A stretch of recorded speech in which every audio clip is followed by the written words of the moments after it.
The cock's crow echoed through the village as the first rays of sunlight pierced through the wooden shutters of Mama Esther's one-room home. The faint scent of charcoal lingered in the air, a reminder of last night's meal of yam and palm oil, the only food she could afford after another exhausting day at the market.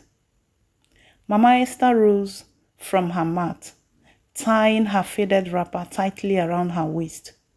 Her body ached, but there was no time to rest. Her son, David, needed to be fed and ready for school. "David, wake up, my son," she called gently, shaking him awake. David stirred, his youthful face lighting up with a smile. He was her only joy in a world filled with hardship. After losing her husband to a tragic car accident 10 years ago, Mama Esther had become both father and mother to him. Life had dealt her a harsh hand, but she held on to one hope: that David would rise above their circumstances. As the village came alive, Mama Esther carried her basket of vegetables to the market. The journey was long, and the sun was already fierce, but she walked briskly, her mind focused on the money she needed for David's school fees. Her days were a routine of sacrifice. She woke before dawn, worked until late, and skipped meals so David could have enough to eat. The villagers saw her struggles and whispered behind her back, "Esther, you're wasting your time on that boy. Boys grow up and forget their mothers," one market woman said as Mama Esther sat down to rest. Mama Esther smiled softly. "A mother doesn't count the cost when it comes to her child," she replied, her voice steady but her heart heavy. David was a brilliant boy. He excelled in school, winning awards and making his teachers proud. Mama Esther's heart swelled with pride each time she heard his name announced during school events. When David passed his common entrance exams, it was both a blessing and a challenge. The fees for the secondary school were beyond her reach, but Mama Esther refused to let his dreams die. One evening, she sat by the flickering light of a lantern, counting the money she had saved. It wasn't enough. The next day, she made a difficult decision. She sold a small piece of farmland her late husband had left behind. "Esther, what will you live on?" her neighbor asked in shock.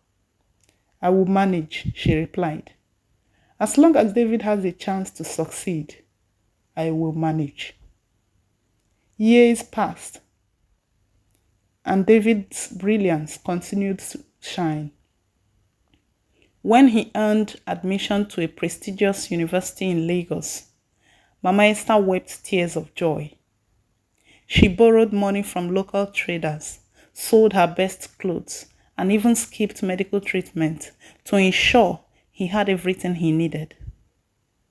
Before he left, she held him close and said, "David, never forget where you come from.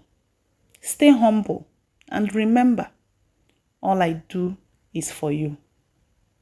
David promised, hugging her tightly. He left the village with dreams in his heart, while Mama Esther stayed behind, content in the knowledge that she had given him the wings to fly.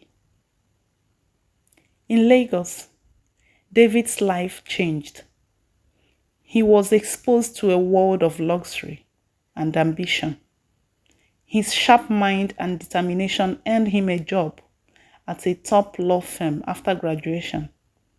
Soon, he was driving flashy cars, dining in upscale restaurants, and mingling with society's elite. But as his life grew brighter, his connection to his mother faded. Calls became infrequent, and visits to the village stopped entirely. When Mama Esther called, he often cut the conversations short, citing work. One fateful day, Mama Esther decided to visit him in the Lagos. She saved up for weeks to make the journey, carrying a small bag of food she had prepared for him. When she arrived at his office, David's assistant eyed her with disdain. "Mama, you should have told me you were coming," David said, forcing a smile as he led her to a corner of the office. "I just wanted to see my son," she replied, her voice trembling. He handed her some money and asked a junior staff member to escort her out. The encounter left Mama Esther heartbroken, but she held on to hope. "He's just busy," she told herself. Back in the village, Mama Esther's health began to fail. The years of hard labor and neglect had taken their toll. She often sat by the window, staring in the distance, hoping to see David's car pull up. One evening, she wrote him a letter, pouring out her heart. "David, I miss you. Please come home. I am not well, but seeing you will make me better." The letter went unanswered. Weeks turned into months, and Mama Esther grew weaker. On a cold, rainy night, she lay on her mat, clutching the Bible she had read to David as a child. Her neighbor found her the next morning, lifeless. In her hand was a note addressed to David. "My son, I loved you with all I had. Everything I did was for you. Never forget that a tree cannot stand without its root." When David received the news of her death, he was shattered. He rushed back to the village, guilt gnawing at him. Entering the small dusty room where she had lived, he was confronted by the evidence of her sacrifices. The torn wrapper she wore daily, the stack of his childhood certificates she had treasured, and the note in her frail handwriting. David fell to his knees, clutching the note. Tears streamed down his face as he whispered, "Mama, I am sorry. I was blind to what really mattered."